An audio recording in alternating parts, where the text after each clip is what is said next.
Radio.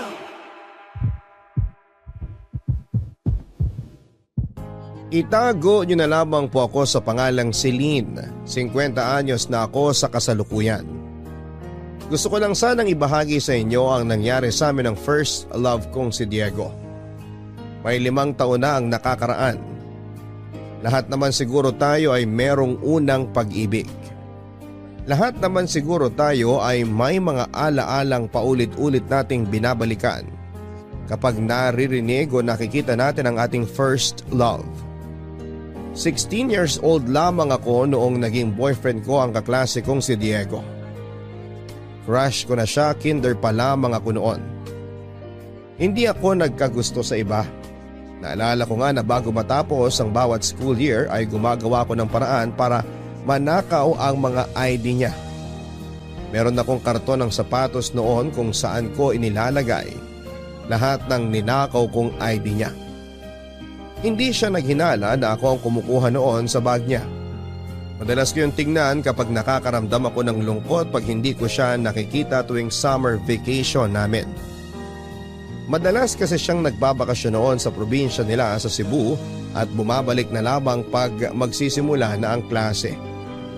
Ang karton din ng sapatos na yon ang pinaglalagyan ko ng mga sulat ko para sa kanya na hindi ko naman pinalak ibigay kahit na minsan. Hindi ko na inaasahan pa na liligawan ako ni Diego. Madalas siyang napapaligiran dati ng mga babae na di habak na mas maganda sa akin. Hindi naman kasi ako pansinin noon sa school namin. Kaya tinanggap ko na lamang ang katotohanan na hanggang pangarap ko lamang siya. Kahit aminado akong gabi-gabi ko siyang pinagdarasal noon para maging asawa balang araw. Hindi ko alam pero biglang nakinig ang Diyos sa mga taimtim kong dasal at nangyari ang matagal kong pinangarap. Isang araw ay nagpakita ng interes sa akin si Diego. Inakala kong pinagpupustahan lang ako ng mga kaibigan niya dahil uso yon sa school namin. Pero hindi naman pala. Inamin niya sa akin na gusto niya ako noong nakapagtapos kami ng high school. Halos malula ako noong inamin niya sa akin sa araw mismo ng graduation namin na gusto niya akong ligawan. Nagtaka ako kung bakit sa araw ng pagtatapos namin siya nag-decide na umamin. Sanagot niya ako at sinabing ang pagtatapos daw namin sa pag-aaral ang simula ng bagong kabanata ng buhay namin. At gusto niya raw noon na ako ang makasama niya sa pagbubukas ng bagong chapter ng buhay niya. Wala akong kasing saya nang inamin niya sa akin na matagal na siyang may gusto sa akin. Hindi lang daw niya ako nilapitan dahil ayaw niyang makasagabal sa pag-aaral ko. Alam kasi niyang importante ang pag-aaral ko dahil gusto ko maging valedictorian sa high school. Malaking tulong kasi yun noon, Papa Dudut, para makatungtong ako sa kolehiyo dahil hindi naman kami pinalad sa pera. Hinayaan niya akong mag-focus sa pag-aaral at nakontento na lamang na pinagmamasdan ako sa malayo. Inintay niyang makapagtapos ako ng pag-aaral bago nilapitan. Hindi ko na rin pinatagal pa ang panliligaw niya. Sinagot ko na siya pero nilihim pa rin namin yon. May mga ilan lamang na nakakaalam tulad na lamang ng bunsong kapatid ni Diego na si Netnet. Nangako kasi ako sa mga magulang ko na hindi muna makikipagrelasyon dahil kailangan kong unahin ang pag-aaral ko. Pumayag naman si Diego na ilihim muna namin yon. Nagawa naman naming patatagin ang aming relasyon sa loob ng 2 taon. Hanggang sa sumapit ang 3 taon ng relasyon namin. Doon na kami nagkaroon ng problema. Hindi nga nagpatuloy sa pag-aaral si Diego dahil kinailangan niyang makapagtrabaho kaagad. Sinama siya ng tiyuhin niya sa Cebu para doon mamasukan. Nagsulatan na lamang kami at paminsan-minsan ay nagtatawagan kapag may pera. Sa huling taon ng relasyon namin ay pinuntahan niya ako. Nagkita kami at napakasaya ko. Nag-celebrate pa kami ng 4th anniversary namin. Pero hindi ko inakalang yun na pala ang huling pagkikita namin. Hindi na siya muling nagparamdam pa. Dinamdam ko yon at kinasama ng loob dahil Hindi man lang siya nakipaghiwalay sa akin ng personal. Bigla lamang siyang nawala at hindi na ako nagkaroon pa ng balita sa kanya. Nahirapan akong kalimutan siya dahil pinaikot ko sa kanya ang mundo ko. Hindi ko na maalala kung kailan ako noon totoong nakamove on sa kanya. Basta isang araw ay hindi ko na siya hinanap pa. Basta isang araw, hindi na masakit. Isang araw ay natanggap ko na lamang ang lahat at nakahanap muli ng pag-ibig sa katauhan ng aming kababatang si Ramon. Sa kanya ko ibinuhos lahat ng pag-ibig na sinayang ni Diego. Hindi ko na muling nakita pa si Diego ng ilang dekada. Hanggang isang araw makalipas ang mahigit 25 years, nagpakita siyang muli sa akin, Papa Dudut. Nagbalik siyang muli sa aming lugar.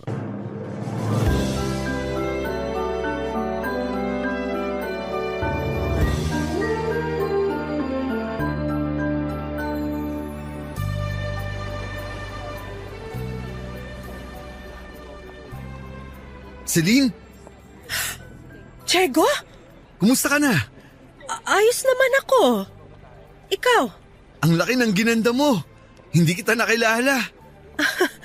Baka ang ibig mong sabihin ang laki ng tinanda ko.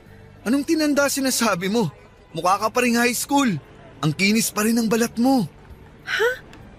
San banda makinis? Napakasinungaling nito. Pwede ba kitang ipasyal mamayang hapon? Ipasyal? Bakit? Di ba gusto mong laging namamasyal? Hindi mo naman ako kailangang ipasyal. Pumunta tayo ron sa bilian ng mga puto sa ikatlong kanto. Ililibre kita. Binayaran na kasi ni Nenet yung utang niya sa akin. Kasama mo na ulit bunsong kapatid mo? Hindi ba't... Hindi naman kami nagkaiwalay ni Nenet Ano bang sinasabi mo? Diego, naguguluhan ako Pwede ba kitang mayakap? Mayakap? Bakit? Hindi ka ba nananabik sa yakap ko? Diego, ano bang sinasabi mo? Huwag mong sabihin may tampo ka sa akin. Diego, sandali Pwede nga. kitang suyuin. Alam ko naman kung paano kita mapapatiklop. Hindi kita maintindihan. Ano bang nangyayari sa'yo? Ikaw nga tong di ko maintindihan Ano bang nangyayari sa'yo? Diego! Dahil ba di ako nakasulat agad sa'yo? Sinabi ko naman na maraming pinapagawang trabaho ang tsuhin ko. Diego, ang tagal na nun. Ayun nga Ang tagal na nun pero parang di mo pa rin ako mapatawad. Teka, ayos ka lang ba? Oo naman. Ikaw nga tong parang wala sa sarili Baka talagang kulang ka lang sa yakap. Lika nga. Huwag mo ako yayakapin! Hindi ba't gustong-gusto mo ang yakap ko? Lagi mong sinasabi yan sa akin. Ngayong bumalik na ako, kahit hanggang gabi, yayakapin kita.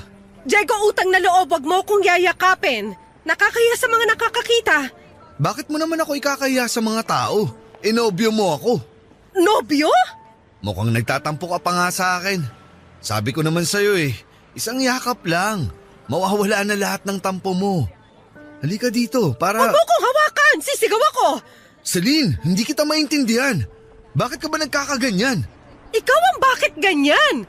Ang tagal mo nawala, tapos gusto mo makipagyakapan sa akin? Ano bang problema mo? Alam ko matagal ako nawala dahil sa tsuhin ko. Matagal nang patay ang Ate tsuhin. Celine! Ate Celine! Nenet? Sabi ko na't lalapitan ka na naman ni Kuya Diego Itong si Kuya talaga Hindi na naman nakapagpigil. Nenet, ano ba nangyayari? Nenet, bunso, kailangan muna namin mag-usap ng Ate Celine mo. Pumasok ka muna sa bahay. Sabihin mo kay nanay na nagpapahangin lang ako. Naku, Kuya Diego, kailangan din naming mag-usap nitong nobya mo Nobya? Nenet, ano bang... Ate Celine, may kailangan kang malaman kay Kuya Diego. Please, mag-usap tayo.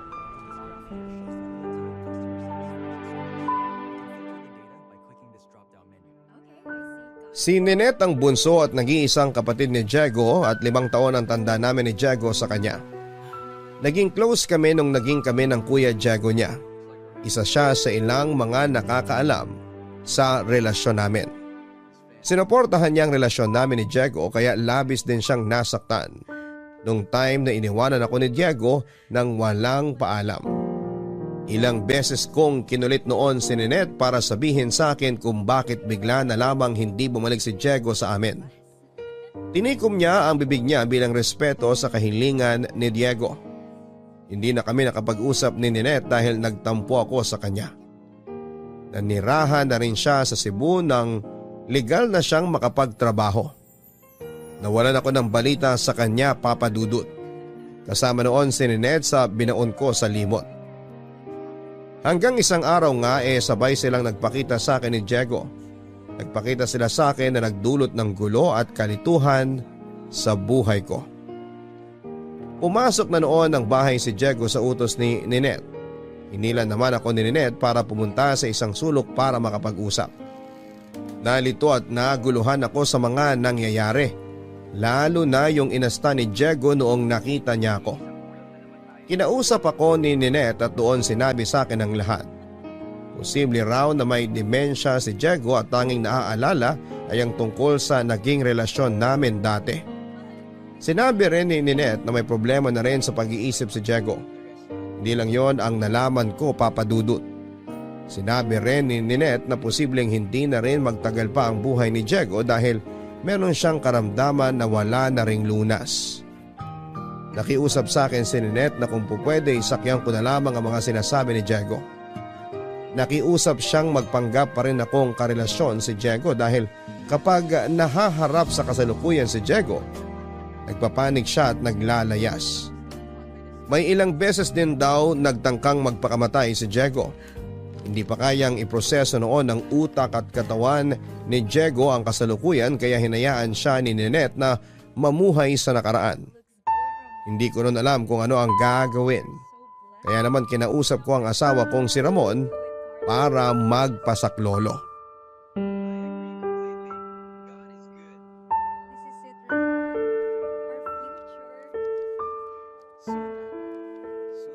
Ramon, nagbalik na si Diego. Babalik ka na ba sa kanya?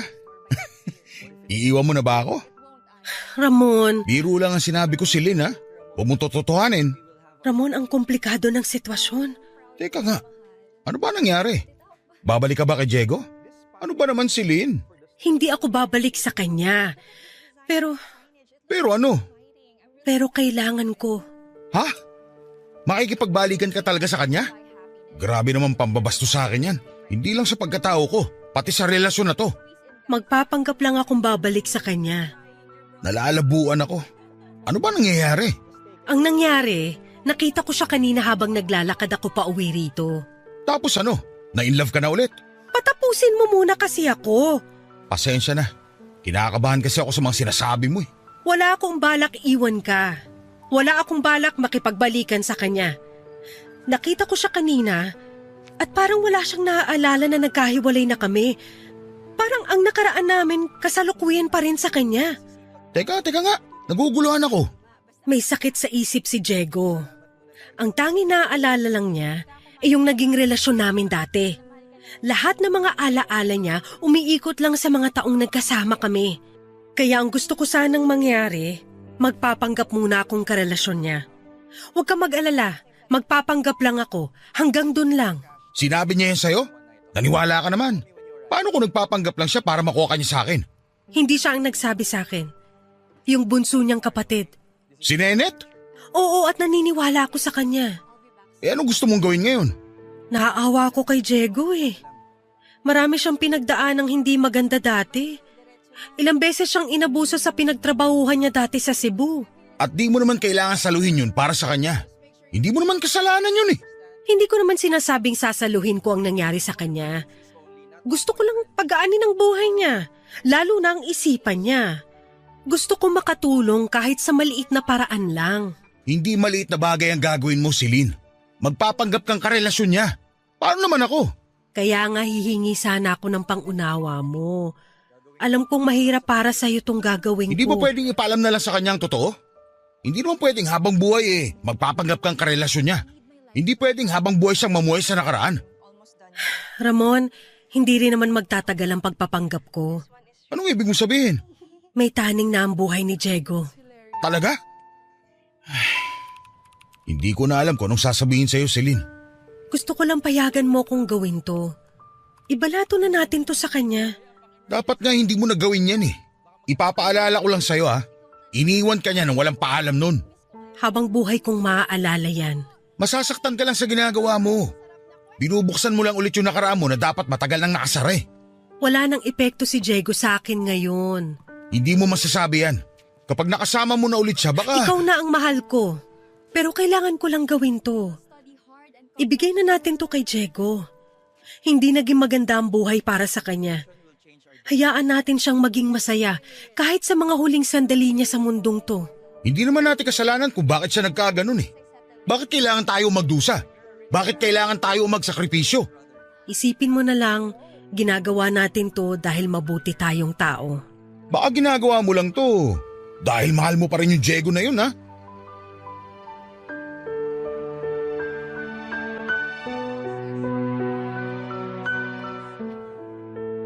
Hindi ko na mahal si Diego, yun ang sigurado ako noon. Ilang beses kong kinumbinse si Ramon para pumayag siya sa plano namin ni Net. Natagalan pero pumayag din naman siya, Papa Dudut, dahil na-realize ni Ramon na kailangan ni Diego ng tulong at pangunawa. Natakot lang si Ramon dahil alam niyang malaki ang naging parte ni Diego sa buhay ko. Sinabi nga niya na paano ba raw niya mahihigitan ang unang taong nagpakilala sa akin sa pag-ibig. Inumbinso ko naman siyang nakaraan na si Diego at wala nang dahilan para bumalik ako sa kanya. Hindi naman kaagad naniwala si Ramon sa akin. Malaki ang naging selos ng asawa ko kay Diego. Nasaksihan kasi niya kung paano ko minahal si Diego, Papa Dudut. Magkababata kami noon ni Ramon at dati pa lamang ay may gusto na siya sa akin pero nakatingin kasi ako madalas kay Diego. Kaya hindi ko pinansin si Ramon. Nagtiyaga at nakontento na lamang si Ramon na maging kaibigan ko. Noong time na iniwan ako ni Diego ay si Ramon ang nagtiyagang makinig sa mga malulungkot kong kwento. Siya ang umalalay sa akin noon habang paulit-ulit kong inaalala si Diego. Tinulungan ako ni Ramon para gumaan kahit papaano ang bigat na dinulot ni Diego sa akin. Hanggang isang araw ay inamin na ni Ramon na mahal niya ako. Sinabi niya sa akin na gusto niyang makasama ako. Hindi ko noon alam kung ano ang sasabihin sa kanya dahil mahal ko pa rin si Diego. Kahit sabihin pang may 3 taon nang nakalipas noon mula nang iniwanan niya ako. Naawa ko kay Ramon kaya ko siya sinagot. Nahiya na rin ako sa kanya noon dahil siya nga yung lagi kong nilalapitan sa tuwing nabibigatan ako sa nararamdaman ko. Inaral ko kung paano kalimutan si Diego at inaral ko kung paano mamahalin si Ramon. Nagtagumpay naman akong gawin niyong pareho. Nakalimutan ang nararamdaman ko kay Diego at minahal ko si Ramon. Sa loob ng ilang dekada ay nagpatuloy ako sa buhay kasama ang asawa kong si Ramon. Nakipagtulungan ako kay Ninette, Papa Dudut, at nilapitan ko siya para kausapin kung ano ba ang dapat gawin sa kondisyon ni Diego. Sinabi ko nga sa kanya na baka po pwede pang madaan sa pagpapagamot si Diego. Pero sinabi ni Ninette na hindi na rin daw uubra. Wala rin kasing pera noon sina Diego at Ninette kaya hindi nila makayanan kahit bumili ng gamot. Naawa naman ako at kahit gusto kong tumulong ay hindi ko magawa dahil parehas din kaming kapos sa pera. Kaya ang tanging na itulong ko na lamang ay ang magpanggap na maging karelasyon ni Diego. Pinalikan ko ang lahat ng alaalang meron kami at hindi yon maganda sa pakiramdam. May mga alaala kasi na nakasaling sa puso ko, lalo na noong time na iniwanan niya ako. Pinilit kong isara dati ang huling taon ng relasyon namin ni Diego pero kinailangan kong buksan yon muli para makatulong sa kanya. Hindi ko ipinakita kay Ninette na nasasaktan ako sa mga naaalala ko. Gusto ko lang naman noon na makatulong kay Diego. Pero bakit ako yung sumasalo ng sakit? Noong sapat na ang alaalang meron ako ay pinuntahan ko na si Diego sa bahay nila ni Ninette. Noong nakapasok nga ako sa bahay nila ay parabang nakabalik ako sa nakaraan. Inayos ni Ninette ang bahay nila sa dating itsura. Pinagbasehan niya ang mga lumang larawan nila noong mga bata pa lamang sila. Nabilib ako sa ginawang effort ni Ninette para makatulong sa kanyang kuya Diego. Sinabi sa akin ni Ninette na hindi niya alam kung paano ipagpatuloy ang ginagawang pagpapanggap sa harapan ni Diego. Nahiya rin siya na kinailangan akong idamay sa sitwasyon nilang magkapatid. Naubusan na lang daw kasi si Ninette ng dahilan kung bakit hindi raw ako nakikita noon ni Diego. Lagi raw kasi akong hinahanap noon ni Diego at walang masabi si Ninette sa kanya. Nasa kalagitnaan kami ng pag-uusap noon ni Ninette nang lumabas mula sa kwarto niya si Diego. Nanlaki ang mga mata ni Diego na lumapit sa akin. Niyakap niya ako ng mahigpit. Hindi na ako pumalag noon at tinayaan siyang amuyin pa ang aking bunbunan. Noong nakontento na si Diego, ay saka siya kumala sa pagkakayakap sa akin. Initian niya ako para ipakitang nananabik siyang makasama ako. Hindi ka na ba galit sa akin, Celine? Naku, hindi na ako galit. Sorry pala nung nakaraan ha. Tama ka nga. Nagtatampo lang talaga ako. Wala yon. Alam ko naman nagtatampo ka lang talaga. Sana kasi nagpalambing ka na lang sa akin. Mabuti na lang at pinakalma ako ni Nenet. Salamat, Nenet, ha. Paborito mo pa rin talaga ang ate Celine mo, no? Aba, oo naman. Wala naman akong ibang gustong maging hipag kundi siya. Kasabwat niyo pa nga ako sa pagtatago ng relasyon niyo, di ba? Oo nga. Alam mo, Celine, laging sinasabi ni Nenet sa akin na pakasalan na raw kita. Kasi baka mapunta ka pa sa iba. Ang dami pa raw binata sa eskwela niyo na masigit sa akin. Natakot tuloy ako bigla. Hala, totoo ba yon, Nenet?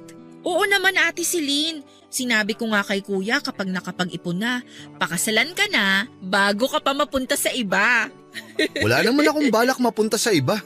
Kay Celine pa lang, masaya na ako. Kaya nga todo ipon ako nun sa Cebu eh. Wala rin naman akong ibang nakikitang makakasama ko kundi ikaw lang. Ate Celine, Kuya Diego, bibili lang ako ng soft drinks natin ha. Babalik ako agad. Magkwentuhan pa tayo.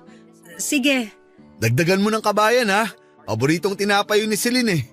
naaalala mo pa rin pala. Lagi mo ngang sinasawsaw yun sa soft drinks na may yelo. Sige, mauna na ako. Ate Celine, ikaw na munang bahala kay Kuya Diego ha.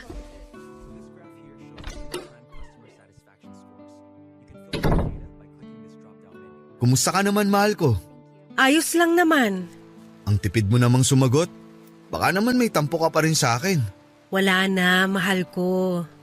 Hindi na ako nagtatampo. Medyo napagod lang kasi ako kanina. Napagod ka siguro sa pag-aaral mo, no? Oo. Sa pag-aaral. Ang dami kasing pinapagawa ng mga guro namin eh. Nakakapagod. Kumusta naman ang mga grado mo? Scholar ka pa rin ba ni Mayor? Hindi na. Ha? Bakit? Paano ang pag-aaral mo? Gagawan daw ng paraan ni nanay. Hayaan mo. Kapag bumalik ako sa Cebu sa susunod na buwan, padadalan kita ng pangmatrikula mo. Naku, wag na. Pumirmi ka na lang dito sa Maynila. Di ba nasabi sa'yo ni Nenet? Babalik ako sa Cebu sa susunod na buwan. Hinahanap ako ng tsuhin namin. Meron daw mas malaking trabaho na ibibigay sa akin sa Cebu pagbalik ko. Kaya kampante ako na makakatulong ako sa'yo sa pag-aaral mo. Hindi na kailangan. Ipunin mo na lang ang kikitain mo sa Cebu para makabili ka ng mga bagong pantalon. Di ba sabi mo sa akin dati, gusto mo na makapagsuot ng maong? Oo nga eh. Sa tagal ko sa Cebu, isang maong na pantalon pa lang ang nabibili ko. Lahat kasi napupunta kay nanay. Kaya nga, kapag bumalik ka sa Cebu, unahin mo makabili ng mga pantalon mo. Iba't ibang klase ng pantalon ha. Para iba yung para sa pagsisimba, para sa pamamasyal, at syempre dapat iba yung pangpasko. Mas gusto kong mapunta ang pera ko sa pag-aaral mo. Alam kong pangarap mo maging maestra. Lagi mo nga yung kinikwento sa akin sa mga sulat mo eh. Diego, Lagi kong binibida sa mga katrabaho ko noon na magiging magaling kang maestra balang araw. salamat Diego.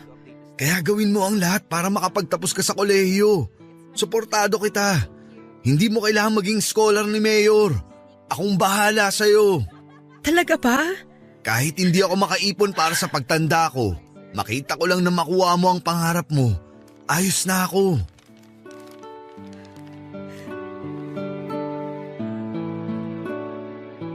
Naiyak ako sa mga sinabi ni Diego sa akin. Hindi pa rin niya nakalimutan ang mga pangarap ko. Masakit sa akin na balikan yon dahil gusto ko na sanang kalimutan ang naging pangarap kong maging maestra o maging guro. Papadudot, natanggal ako bilang scholar ni Mayor dahil napabayaan ko ang mga grado ko. Napabayaan ko dahil sa huling taon ng pag-aaral ko ay saka naman ako iniwanan ni Diego. Nawalan ako ng direksyon sa buhay dahil sa lungkot na idinulot ng pagkawala ni Diego. Hindi ako pumapasok noon sa school dahil mas pinili kong tumambay sa mga paborito naming lugar para alalahanin ang masasayang sandali namin ni Diego. Ginamit ko rin ang perang baon ko para ipangtawag sa kanya. Hindi niya ako kinausap noon at tanging ang tiyuhin niya lamang ang humingi ng pasensya sa pag-iwas ni Diego sa akin.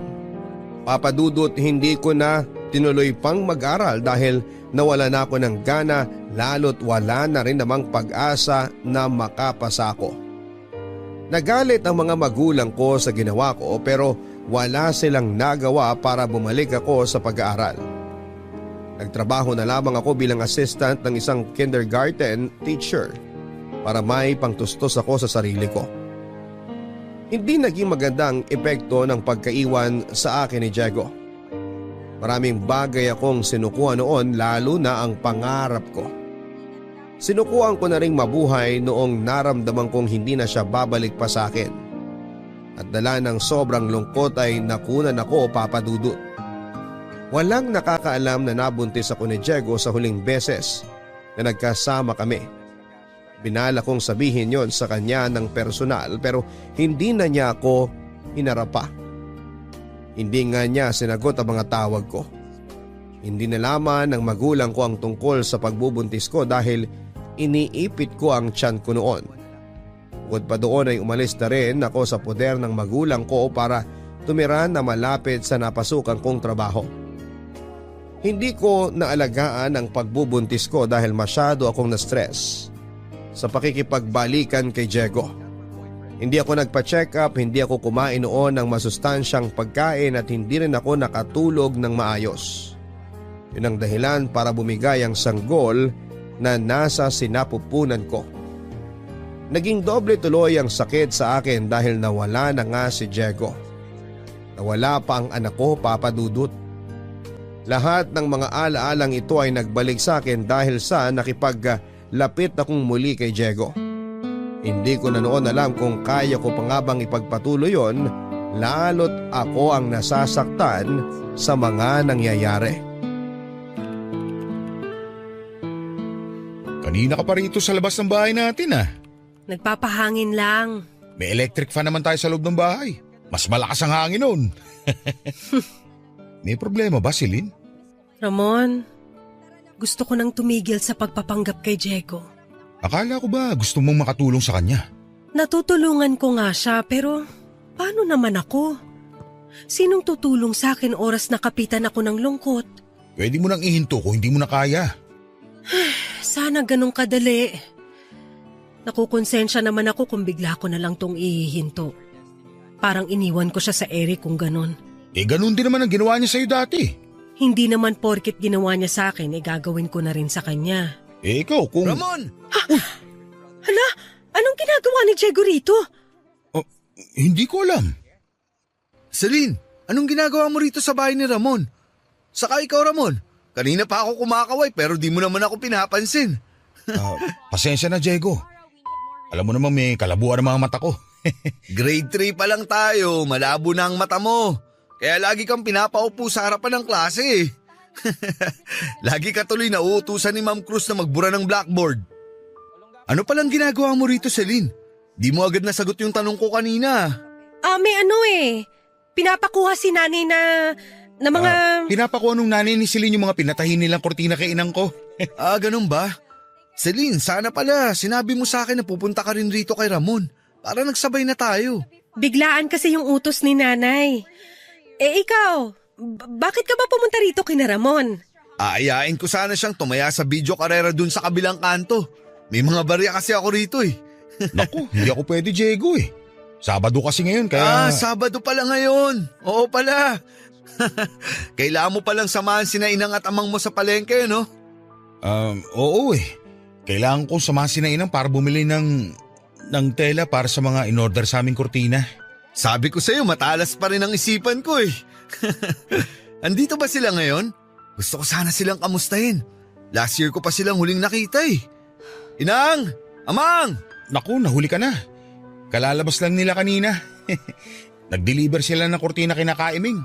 Naku, si Kaiming! Buti nabanggit mo siya. Bala kong bumili ng balisong sa kanya. Ireregalo ko kay Nenet para may pang-proteksyon siya kapag papasok sa eskwela.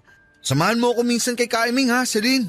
Bibilan na rin kita ng sayo para magamit mo kung sakaling may bumastos sayo pagpapasok ko sa eskwela. Sige, ikaw ang bahala. Naalala ko pala bigla, Ramon.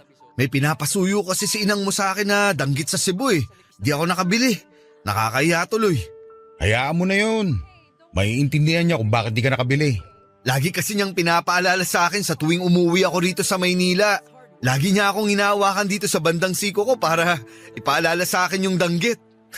Paborito kasi nila ang mga danggit sa almusal. Nabanggit nga rin niya yan sa akin.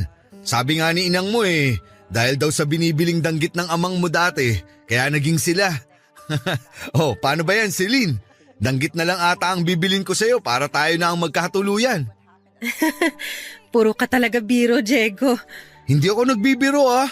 Alam ni Ramon kung gaano ako kaseryoso sa'yo. Di ba Ramon? Di ba? Oo naman. Celine, mahal na mahal ka ni Diego. Alam ko yun. Alam na alam.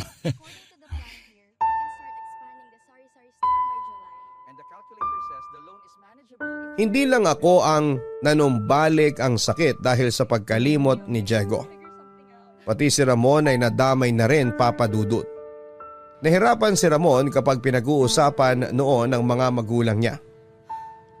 Nagpanggap na okay lang si Ramon sa tuwing binabalik ni Diego ang mga alaala ng mga magulang niya.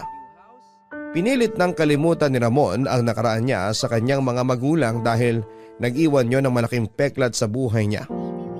Matagal nang namatay ang mga magulang ni Ramon, Papa Dudut. 24 years old noon si Ramon nang pasukin ang bahay nila ng mga magnanakaw. Wala noon si Ramon dahil nasa trabaho siya.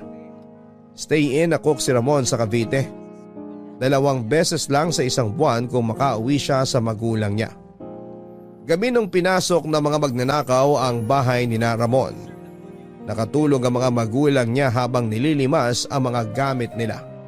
Nagising ang amang ni Ramon nang may marinig siyang pagkalampag sa sala at doon ay naabutan niya ang mga magnanakaw. Nagmakaawa ang amang ni Ramon na huwag silang sasaktan. Nung una ay tumupad naman sa usapan ng mga magnanakaw. Hinayaan ang kanyang ama na kunin lahat ng kailangan nila, huwag lamang silang sasaktan ni inang. Pero nag-ibang lahat ng nagising ang inang ni Ramon. Nagpanik ang kanyang inang at sumigaw. Yan ang dahilan para pagsasaksakin ng mga magulang ni Ramon. Narinig yon ng ibang kapitbahay pero hindi sila nakialam sa takot na madamay. Noong narinig nilang wala na ang sigawan ay saka sila humingi ng tulong noon sa barangay. Pero huli na ang lahat dahil binawian na ng buhay ang mga magulang ni Ramon. Kung napaaga lang daw ang pagsaklolo ng mga kapitbahay noon ay baka nabuhay pa sila. Nahuli naman ang mga magnanakaw at inamin lahat ng mga nangyari. Kinabukasan lang nalaman ni Ramon ang masamang balita noong itinawag sa kanyang trabaho ang masamang balita. Agad na umuwi noon si Ramon at doon ay bumungad sa kanyang katotohanan na wala na ang mga magulang niya. Yon ang nakaraang ayaw na sanang balikan pa ni Ramon. Pero nagawang ungkatin yon ni Diego nang hindi sinasadya dahil sa kanyang kondisyon. Ilang beses ko nang gustong umatras noon sa pagpapanggap, Papa Dudut. Pero para bang hinihila pa rin ako pabalik kay Diego. Nasasaktan ako noon sa tuwing na ibabalik sa akin ang mga ala-ala naming dalawa. Pero hindi ko maintindihan ang sarili ko kung bakit parang gusto ko pa rin noong pakinggan ang mga ala-alang nilalatag noon ni Diego sa akin. Dahil sa pagkakalapit naming dalawa ni Diego, nakaramdam ako ng takot na baka bumalik ang pagmamahal ko sa kanya. gaano man ako ka-secured noon sa relasyon namin ni Ramon, ay kinakabahan pa rin ako sa tuwing hinahawakan ni Diego ang mga kamay ko. Nakaramdam ako ng takot na baka muli akong bumigay sa kanyang mga salita, Papa Dudut. May ilang beses na napatunayan kong delikado ang lumapit pa sa kanya dahil nagbabadyang magising ang pagmamahal ko sa kanya na matagal ko nang pinatulog. Tuwing hapon ay nagkikita kaming madalas ni Diego sa dati naming paaralan sa high school. Doon kasi kami madalas nagkikita noong kami pa lamang dalawa para walang makakita. Kaya pinagpatuloy ko yon para isipin ni Diego na kailangan pa rin naming ilihim ang relasyon namin. Nakukonsensya na rin ako noon, Papa Dudut. Alam kong deserve niya noon na malaman ang totoong nangyayari sa kanya, pero natatakot kami sa magiging reaksyon niya oras na aminin namin sa kanya ang lahat. Madalas kaming tumatambay sa classroom namin noong 4th year high school kami. Nasira kasi ang pintuan kaya madali lamang makapasok doon. Laging nagdadala noon si Diego ng kikiam at palamig na merienda namin habang nakatambay. Marami siyang baong kwento noon at madalas iyong mga nangyari noong nag-aaral pa lamang kami. Madali ko namang nasasalo ang mga sinasabi niya dahil sariwa pa rin naman yon sa aking alaala.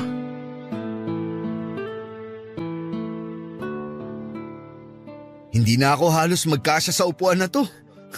Ang laki ng tinaba ko. Ako rin naman, hindi ka nag-iisa. Ikaw, tumaba? Parang hindi naman. Ikaw, hanggang ngayon hindi mo pa rin matanggal yung pagiging bolero mo. Nagsasabi lang naman ako ng totoo. Nung high school nga tayo marami kang nabolang babae. Pinuri ko lang sila. Pero umasa sila na liligawan mo. Di ko na kasalanan yun. Gusto ko lang purihin sila pero wala akong balak makipagrelasyon. Hindi ko nga sila niligawan eh. Bakit nga ulit? Alam mo naman kung bakit. Sinabi ko sa sarili ko na wala akong ibang liligawan kundi ikaw lang. Bola na naman yan. Ikaw lang naman talaga ang niligawan ko ah. Kahit tanong mo pa kay Ramon. O sige, naniniwala na ako. Celine, may aaminin pala ako sa'yo. Ano yon? Huwag kang magagalit ha. Kinakabahan naman ako. Ano ba yan? Naalala mo ba nung 3rd year high school tayo? Di ba nawala yung Filipino notebook mo? Oo nga. Ang alam ko may humiram nun tapos hindi na binalik sa akin. O nakalimutan lang ibalik. Hindi ko na alam. Mapapatawad mo ba ako kapag sinabi ko sa'yo na ako yung kumuha ng notebook mo? Talaga? Bakit hindi mo binalik? Ang tagal kong hinanap yun Hindi ko binalik kasi di ko naman talaga iniram. Kinuha ko yun sa bag mo. Alam mo bang napagalitan ako ng teacher natin dahil doon? Wala akong maipakita nung mag-check na ng notebook. Pinahiya pa ako ng teacher natin kasi sinabi niya na nagrarason lang daw ako na nawala ko yung notebook ko. Sinabihan pa akong tamad. Kaya nga natakot na akong ibalik sa'yo eh. Kasi alam kong magagalit ka. Bakit kasi kinuha mo nang walang paalam? Sana sinabi mo sa akin. Hindi naman ako madamot. Nagpapahiram naman ako ng gamit Nahihiya kasi ako sa'yo. Di kita malapitan kasi ewan ko ba. Kaya nung PE natin, kinuha ko yung notebook mo. Bakit mo nga kinuha? Ilang beses kasi kitang nakita na nagsusulat ng tularon sa notebook mong yun. Nakakatuwa. Nakita mo yun? Sa likod mo lang ako nakaupo, di ba? Kapag wala pa yung teacher natin, nagsusulat ka ron sa likuran ng notebook mo. May nabasa akong ginawa mong tula tungkol sa bulaklak ng lotus. Pwede mo bang ipaalala kung ano yung tulang nagawa ko ron?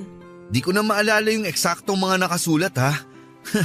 Basta sabi mo, kahit masadlak man sa putikan, babangon ka pa rin maganda at walang bahid ng dumi. Basta parang ganun.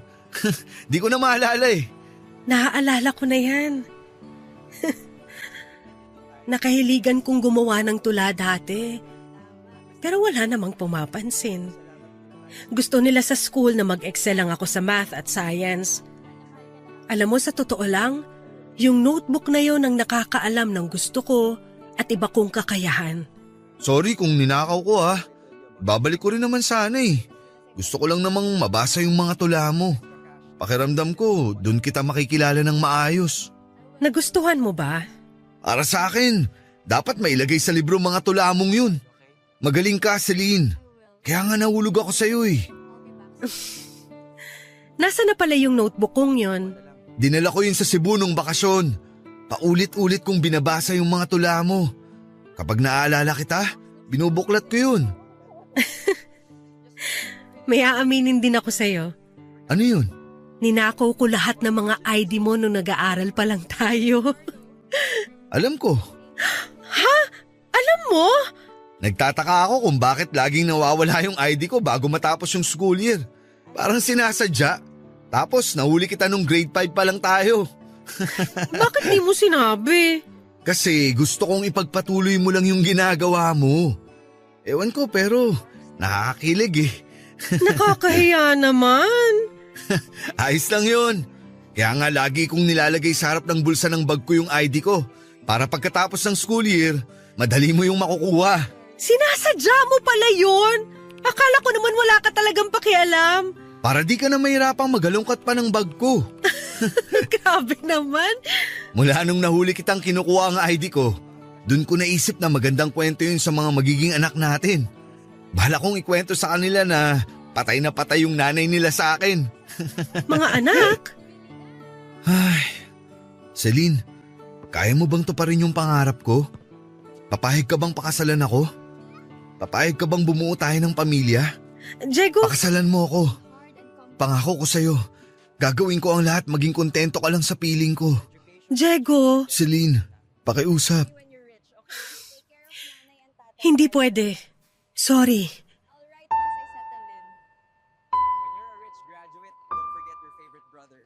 Nabigla ako sa proposal ni Diego. Hindi ko inakalang aabot kami sa ganung punto at napatakbo ako palayo sa eskwelahan namin. Hindi muna ako umuwi noon sa amin dahil alam kong pupuntahan ako noon ni Diego. Sumakay ako ng bus at wala na akong pakialam noon kung saan man ako dalhin. Umiyak ako sa loob ng bus noon, Papa Dudut. Wala na akong pakialam kung nakatingin sa akin ang mga ibang kasabayan ko. Inaalala ko yung eksenang nag-propose sa akin si Diego. Matagal kong pinangarap yon, Papa Dudut, at bata pa lamang ako noon ay lagi ko na yung ipinagdarasal. Nakailang sabit na ako ng sampagita sa batok ng mga santo sa bahay para mapagbigyan nila ako sa natatanging hiling ko, pero hindi yon nangyari. Iniwan ako ni Diego nang walang paalam kaya naging masakit sa akin na bitawan ang kahilingan kong yon. May mga oras noon na sinisisi ko ang Diyos dahil hindi niya ako pinagbigyan maging masaya sa piling ni Diego. Lalo na noong nakunan ako sa anak naming dalawa. Tinalikuran ko noon ang paniniwala ko sa konsepto ng pag-ibig kahit pa nga naging kami na ni Ramon. Papa Dudut, hindi kami kinasal ni Ramon. Totoo namang minahal ko siya pero dala ng takot sa nangyari sa amin ni Diego ay hindi na ako naniwala sa usapang kasal. Nagsama na lamang kami ni Ramon. Ilang beses ngang napahiya si Ramon sa tuwing nagpo-propose siya sa akin sa harapan ng maraming tao. Laging hindi ang nagiging sagot ko sa bawat tanong niya kung gusto ko ba siyang pakasalan. Ilang beses namin yung pinag-awayan.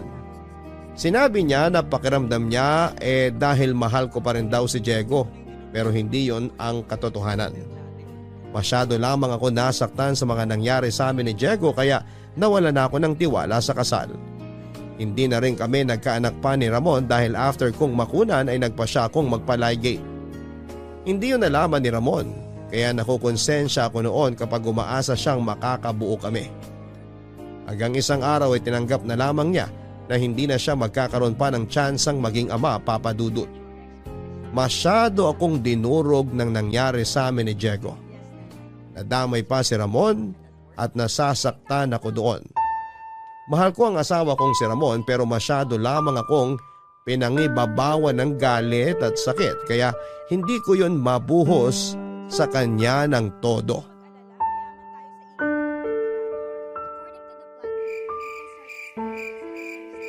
Celine, kanina pa ako nag-aalala sa'yo. Saan ka ba pumunta? Gabi na. Hindi ko alam kung saan ako nakarating. Basta sumakay lang ako ng bus tapos, ayun, hindi ko alam. Hindi mo sinagot ang mga tawag ko. Kala ko kung ano na nangyari sa'yo. Ayos lang ako. Kailangan ko lang makapag-isip-isip. Ano ba nangyari? Ilang beses dumaan dito si Diego. Hinahanap ka. Nagpapatulong na hanapin ka. Nag-propose si Diego sa akin kanina. Oh, tapos? Tumanggi ako. Na dapat lang naman. Hindi ko na alam yung mararamdaman ko, Ramon. Tahan na. Kanina, ang dami naming pinag-usapan tungkol sa nakaraan. Masaya namang alaala yung mga yon, pero ang sakit ng balikan. Bakit ang sakit balikan? Bakit? Kasi minsan naging masaya ka sa mga alaalang yun. Kasi minsan, hindi mo inakalang matatapos yun.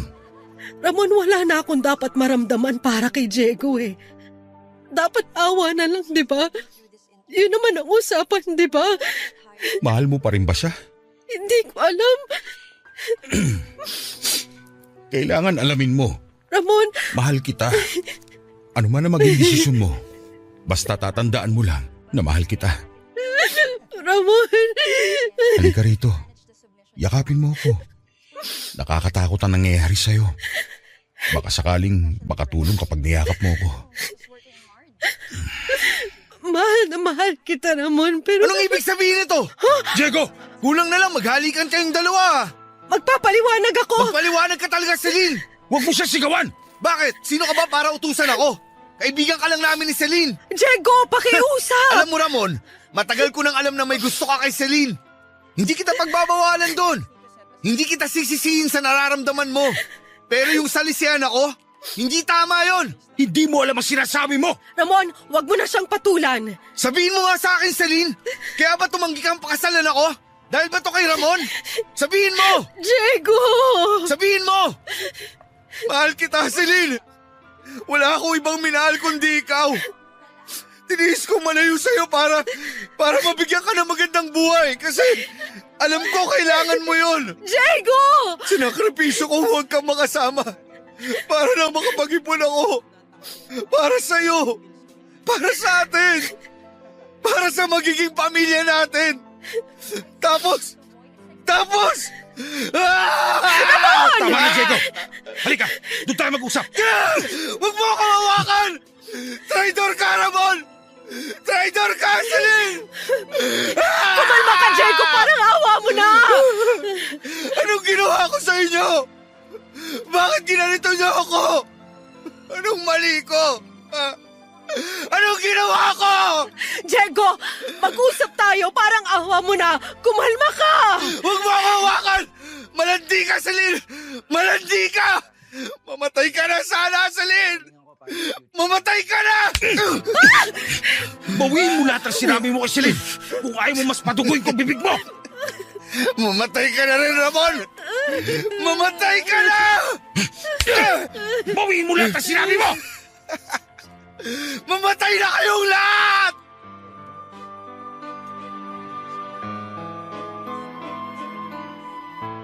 Inawat ko si Ramon sa pangbubugbog niya kay Diego. Noong kumalma na si Ramon, nakatakbo kaagad palayo si Diego. Hindi ko naman maiwan noon si Ramon kaya hindi ko nahabol si Diego. Inisip kong umuwi lang siya sa bahay nila pero nagpunta si Ninette sa bahay namin para alamin kung andun daw ba si Diego. Doon na kami nag-worry dahil hindi pala umuwi si Diego noon. Sinabi ko kay Ninette lahat ng mga nangyari, Papa Dudut. Inasahan kong magagalit siya at maunawaan ko naman yon pero napaiyak na lamang si Ninette habang pinapakinggan ang mga sinasabi ko. Naintindihan niya kung bakit ganon ang reaksyon ni Ramon sa ginawa ni Diego. Hiningi ko ng pasensya ang pananakit ni Ramon kay Diego pero sinabi ni Ninette na wala kaming kasalanan sa mga nangyari. Yun nga raw talagang magiging epekto dahil sa patuloy naming pagpapanggap. Naisip ni Ninette na sabihin na kay Diego ang katotohanan pero nagdadalawang isip siya dahil baka mas lalong mapasama ang kuya niya. Hinanap namin noong gabing yon si Diego. Nireport na rin namin sa barangay ang mga nangyari. Sinisi kami dahil sa mga ginawa naming pagtatakip. Pero hindi na lamang namin nilaban ang dahilan namin dahil wala namang totoong makakaunawa ng sitwasyon naming lahat. Hindi namin nakita si Diego, hindi ako nakatulog noon sa pag-aalala, Papa Dudut. Sinisisi ko ang sarili ko at sana'y pumayag na lamang ako noon sa inalok niyang kasal para hindi na kami umabot sa ganung punto. Kaso naisip ko na paano kung matuloy ang kasal na yon? Paano na lamang si Ramon? Papa Dudut, wala na akong ibang gustong makasama sa kasalukuyan kundi si Ramon. Pero sa tuwing naiisip kong kailangan ako ni Diego ay bigla akong naguguluhan. Nakahiga na ako noon sa kama nang nagpa siya akong hanapin si Diego ng mag-isa. Dahan-dahan akong umalis sa kama at nang nasiguro kong hindi na ako napansin ni Ramon na bumangon ay saka ako nagbihis para lumabas na ng bahay. Hindi ko alam noon kung saan ako pupunta para mahanap si Diego. Kabado man ay ipinagpatuloy ko ang paglalakad kasabay ng pag-iisip kung saan ba pwedeng pumunta si Diego. Natakot ako dahil madaling araw na yon at halos wala ng tao sa paligid ko. Nilakasan ko ang loob ko para hanapin si Diego. Napadpad ako sa lumang paaralan namin. Sinubukan ko siyang tignan kung andun ba siya sa classroom namin pero wala. Inisip ko ulit kung saan ba siya madalas nagpupunta dati. Nagpunta ako sa bus terminal dahil dati kapag nai-stress na siya sa pamilya niya ay doon siya tumatabay. Sinabi niya na yung ingay ng mga busina ng mga bus at mga nagmamadaling tao ang nagbibigay ng kapayapaan sa kanya. Pero wala rin siya noon doon. Napagod na ako sa kakaikot noon, Papa Dudut, pero hindi ako sumuko. Naupo muna ako sa gilid ng bangketa para makapag-isip pa. Nanakit na ang ulo ko sa kakaisip. Nanakit din ang puso ko habang binabalikan ang mga lugar na posible niyang pinuntahan. Dahil ang bawat lugar na naiisip ko ay may parte pa rin ng alaala naming dalawa. Naiyak na lamang ako kasi ayoko na sanang balikan pa yon dahil masakit sa damdamin. Pero kailangan kong gawin para mahanap si Diego. Hanggang sa biglang pumasok sa isipan ko ang isang lugar na posibleng pinuntahan niya noon. Inayos ko ang sarili ko at pinunasan ang mga luha sa mga pisngi ko. Umara ako ng taxi at nagpahatid sa lugar na alam kong andun siya. Nagpababa ako sa isang bakanting lote. Masukal na yun noon dahil pinamahaya ng mga damong ligaw na ilang dekada na. Malayo pa lang ako sa lote ay natanaw ko na ang taong hinahanap ko. Si Diego. Nakatalikod siya sa akin at nakaharap sa loteng yon. Ramdam ko noon ang nasa damdamin niya. Nagdalawang isip ako kung lalapitan ko na nga ba siya at handa na ba siyang malaman ang sagot sa mga tanong kung bakit bakante noon ang loteng yon. Huminga ako ng malalim at saka dahan-dahan ko siyang nilapitan. Hindi niya kaagad ako napansin na nasa likuran na niya ako. Nanginig ang kamay kong hinawakan ng balat niya. Doon pa lamang niya ako napansin, Papa Dudut. Basang-basa ang mukha niya noon dahil sa luha at pawis. Nanikip ang dibdib kong makita siya sa ganong sitwasyon. Naiyak na rin ako at napasabay siya sa pag-iyak ko. Alam ko noon na marami na siyang tanong sa isipan niya at hindi ako sigurado kung kaya ba niyang tanggapin ang mga isasagot ko. Niyakap ko siya ng ilang saglit bago siya umarap muli, Papa Dudut.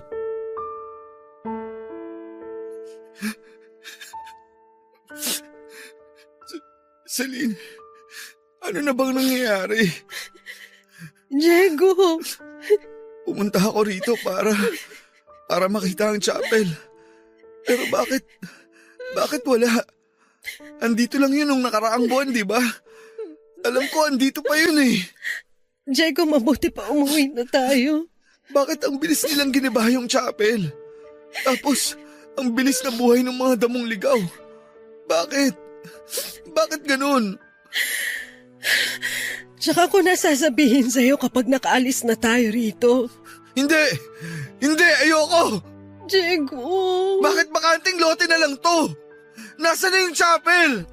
Hindi ko alam. Bakit hindi mo alam? Nandito lang tayo nung nakaraang buwan, di ba? Naglakad pa tayo ng sabay papunta sa altar.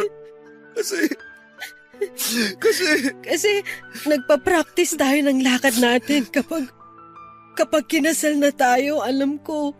Natatandaan ko. Nakasuot ka pala ng pink na bestida.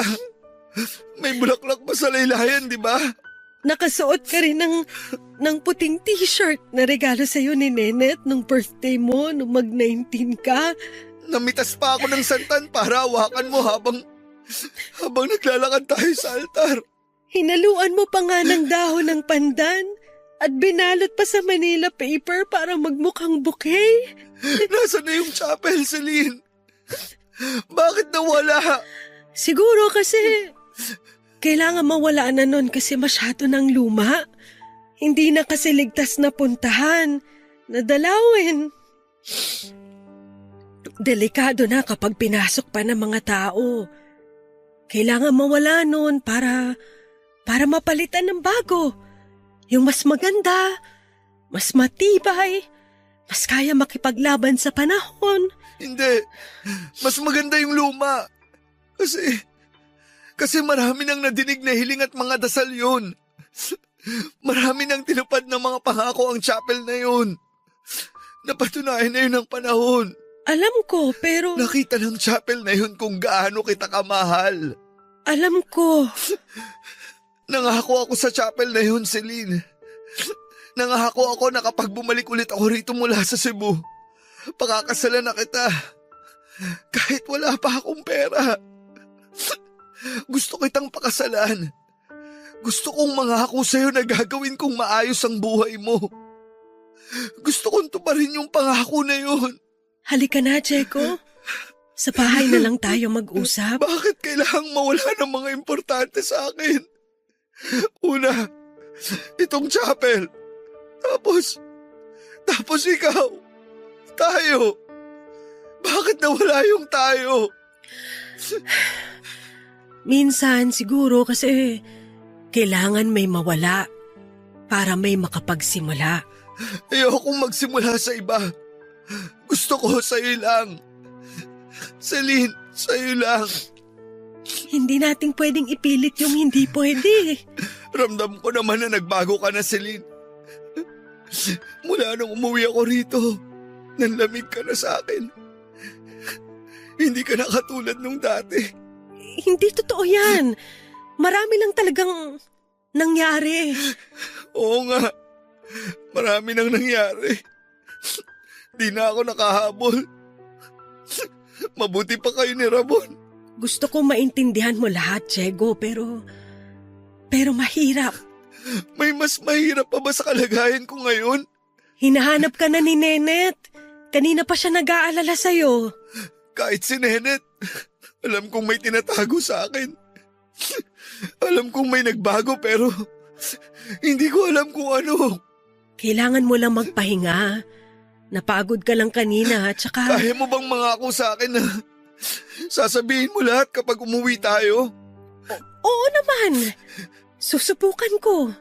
Gusto ko lang namang malaman yung totoo eh. Kahit gaano pa kasakit. Kahit mahirap. Di ba dapat malaman ko ang totoo? Di ba, Celine? Oo naman.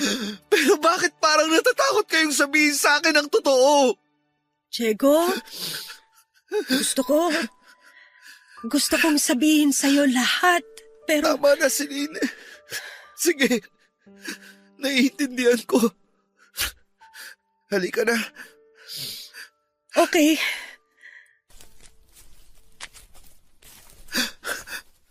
Celine, Bakit? nahihilo ako. Konting lakad na lang makakasakay na tayo. Diego! Diyos ko! Diego! Gumising ka! Parang awa mo na, Diego! Tulong! Diego! Diego, please! Gumising ka! Diego! Tulungan niyo kami! Tulong!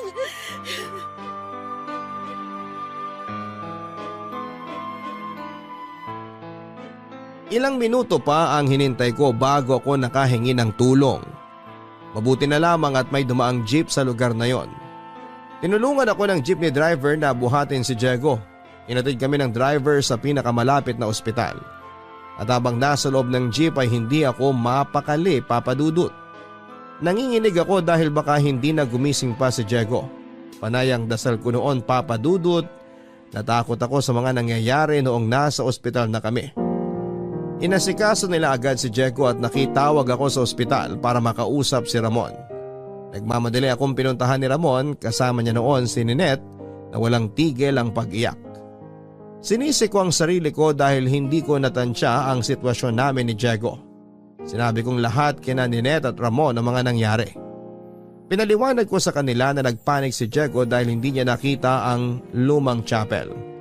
Ilang dekada nang mula nang ginaba ang chapel na yon dahil sa sunog. Nangyari yon ilang buwan after akong iwan ni Diego. Hindi niya nabalitaan ang mga nangyari.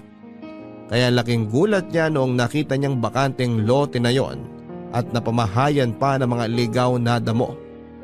Hindi nakaganda sa kalagayan ni Diego ang nakita niya. Yun din ang sinabi sa amin ng doktor. Papadudod sa paglipas ng mga araw ay lumubahan na ang kalagayan ni Diego. Nalungkot si Diego ng sobra at yon ang isa sa mga dahilan kung bakit bumagsak na rin ang katawan niya.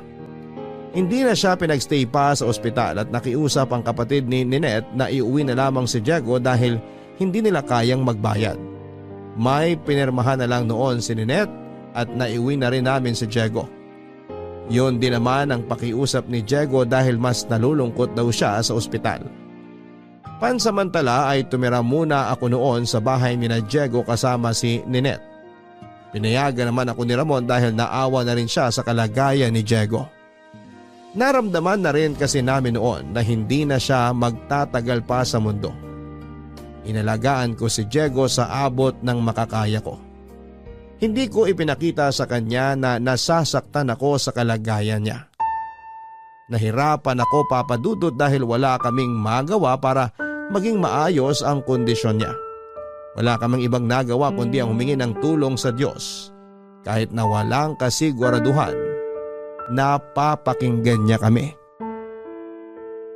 Hindi mo naman kinain yung niluto ni Nenet. Hindi ko kasi gusto yung lasa. Shh! Huwag mong sabihin ha. Oo, atin-atin lang yun. Ang laki na ng eye bags mo.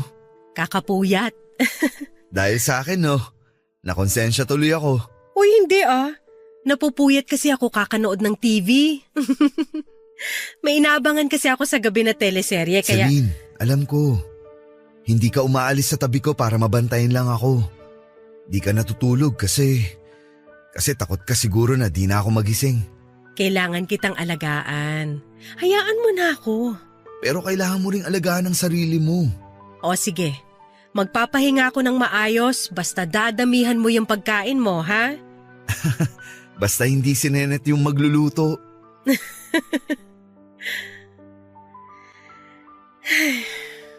Celine? Napatawad mo na ba ako? Para saan? Sa pag-iwan sa'yo nun. Wala yun. Ayos lang naman kung hindi. Kasalanan ko naman. Hayaan mo na nga yun. Hindi mo alam kung ilang beses akong natuksong tawagan ka. Balikan ka. Pero hindi mo ginawa. Kasi naduwag ako. Parang di ko kayang harapin ka. Ayokong makitang galit ka sa akin. Ayokong maramdaman na namumuhi ka sa akin.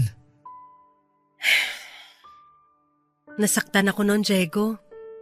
Oo, yun ang totoo. Pero ayoko nang mabuhay sa galit. Kaya pinatawad na kita. Kung di lang ako nagpasindak sa nanay mo. Anong ibig mong sabihin? Huwag mong sasabihin sa kanya ha. Oo naman. Kinausap ako ng nanay mo. Pinuntahan niya ako rito sa bahay. Alam na pala nila ng tatay mo na may relasyon tayo. Nung pinuntahan ka ni nanay, inaway ka ba niya? Hindi naman. At kung aawahin man niya ako, ayos lang. Alam kong pinoprotektahan ka lang niya dahil nanay siya. Gusto lang niya yung makakabuti para sa'yo. Diego, anong sinabi sa'yo ni nanay? Pinapalayo niya ako sa'yo. Huling taon mo na kasi sa kolehiyo. Alam niyang makakasagabal kung nasa tabi mo ako. Hindi naman totoo yun eh. Ikaw pa nga tong naging inspirasyon ko para pagbutihin ko ang pag-aaral ko. Pero di kasi yung nakita ng nanay mo. Hindi ko alam na ganyan pala ang nangyari. Sana nalaman ko para… Gusto kong sabihin sa'yo yung totoo. Nalalayo ako kasi ayoko makasira sa pag-aaral mo. Ayoko sanang lumayo, Celine. Pero sa tuwing nagkukwento ka sa akin tungkol sa pangarap mong maging teacher, nadudurog ako. Paano kung ako pala yung hadlang sa pangarap mo? Bakit hindi mo ko pinaglaban? Kasi gusto kong ipaglaban mo yung pangarap mo. Ang unfair naman nun, Diego. Hindi mo man lang ako kinausap. Hindi mo man lang sinabi sa akin yung totoo. Akala ko ba importante na magsabi ng totoo? Yung totoo? Wala naman talagang may gustong malaman yung totoo. Yun ang totoo. Huwag mo akong paikutin. Nasaktan ako sa ginawa mo. Hindi mo ako binigyan ng tsansa na ipaglaban ka, na ipaglaban tayo. Hinayaan mo ako mag-isa. Halos mabaliw ako noon kakaisip kung saan ako nagkamali para iwan mo na lang ako ng ganun-ganun lang. Kaya nga nagsisisi ako eh. Kung alam mo lang kung ilang beses kong gustong hablutin yung telepono para kausapin ka sa tuwing tumatawag ka. Pero di ko magawa. Hinintay kita. Sumulat ako sa'yo araw-araw. Mas marami pa akong sinulat sa'yo kaysa sa sinulat ko sa mga notebook ko sa eskwela. Pinagsisihan kong iniwan kita sa ere. Nasira ang loob ko noon. Hindi ko na alam yung ginagawa ko. Para rin naman sa'yo yun. Para sa pangarap mo. Nawala yung pangarap ko mula nung iniwan mo ko. Celine. Pinabayaan ko ang pag-aaral ko. Kasi alam mo kung ano yung totoo? Ikaw! Ikaw yung totoong pangarap ko! Ikaw yung matagal kong pinagdasal! Bata pa lang tayo, alam kong ikaw na yung gusto kong makasama sa pagtanda. Pero anong ginawa mo, Diego? Sinira mo ang pangarap kong yon! Patawad, Celine. Kaya nga ako bumalik ngayon.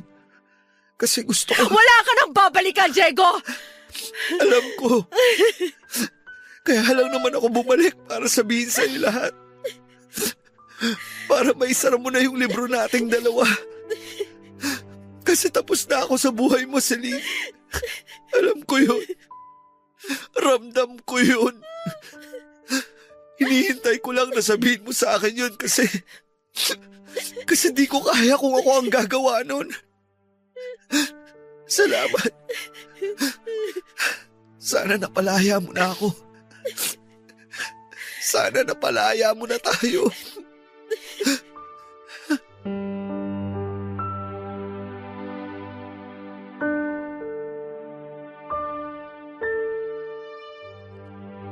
Yun lang naman pala ang kailangan ko.